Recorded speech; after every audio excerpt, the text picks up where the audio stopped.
Hello and welcome to the GetResponse list building program. Get your first 10,000 subscribers. My name is Abby Hartz, your list building coach. In this tutorial, we're going to add an email sign up tab to your Facebook page. Now this is super easy and you're probably going to have a lot of extra time.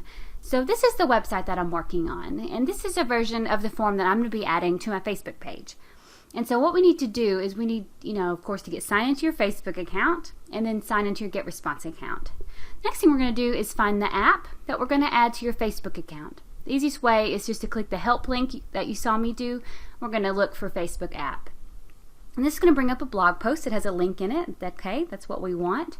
So let's show you. There's the link. And when I click on it, you can see I'm brought to Facebook. And I'm going to click Add to Fan Page and then click OK. And then I'm going to choose which page I'm going to add the form to, or the app rather. So add page tab, and actually we added the tab, so Facebook doesn't give us feedback for that, okay. So I'm going to look at my Start a Consignment Store Facebook tab here, click reload, and there it is. So now I have to do some very basic settings or changes. And what I want to do here, and also first just so you know that this is the view you're seeing right now. This form, you wouldn't see that if you weren't logged into your page, so don't worry about your visitors seeing this, what you're looking at while you're doing it. And what we want to do here is related web form, and we want to choose the list of web forms that we have a good Facebook opt-in page for. Now, I did that in my GetResponse account by going here to Forms and be able to manage my web forms.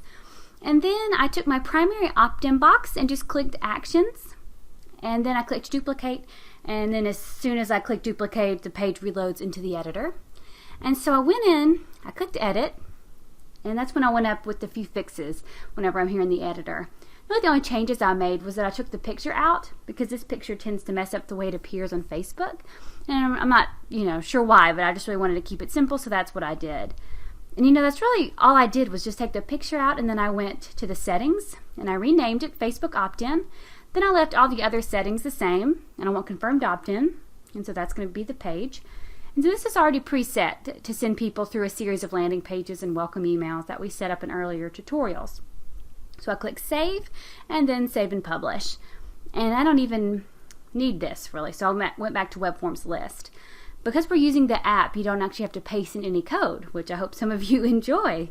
And so let's go back to where we were with the Facebook opt-in. And so you can see there's my Facebook opt-in. And for web form alignments, this is where it is on the page. The left would be over here. Here would be in the center, and so on. So message position, I didn't include a message because my opt-in form has a message kind of already included in it. So I'm going to skip message. I don't really care about where it goes. And then I'm going to click Save, and I can click Preview just to reaffirm what I'm doing. So there's the form, which is great. Now what I need to do is show you what it would look like if you were not logged in as an admin. This is basically show you what it looked like if you're just a regular user or visitor of the page. But one thing I want to talk about before I do that is that if you do have extra time at the end of this, you can actually customize this image here. And there's lots of tutorials online for how to do that.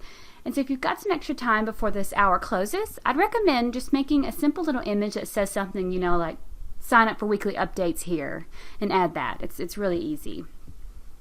And so now I want to show you what it would look like for a regular user. So I'm going to click Log Out, and then I'm going to log in under my main Facebook account, and I'm going to find the page. There it is, and there's my opt-in box. Well, there's the image that goes to my opt-in box, And so there it is. And, I would like name and email, get updates, be brought to my website, be brought to the consignment store, to that landing page, that you actually click updates. So same as here, it just says look in your email inbox for confirmation email. So that's it. That's how you create an opt-in box. I hope it's fairly simple. Good luck with it. Again, if you have some extra time, it'd be great for you to add an image into this. Are you ready to enjoy the full GetResponse list building program and grow your list by up to 10,000 subscribers in 90 days? If so, just visit our website or log into your existing GetResponse account or start a 30-day free trial.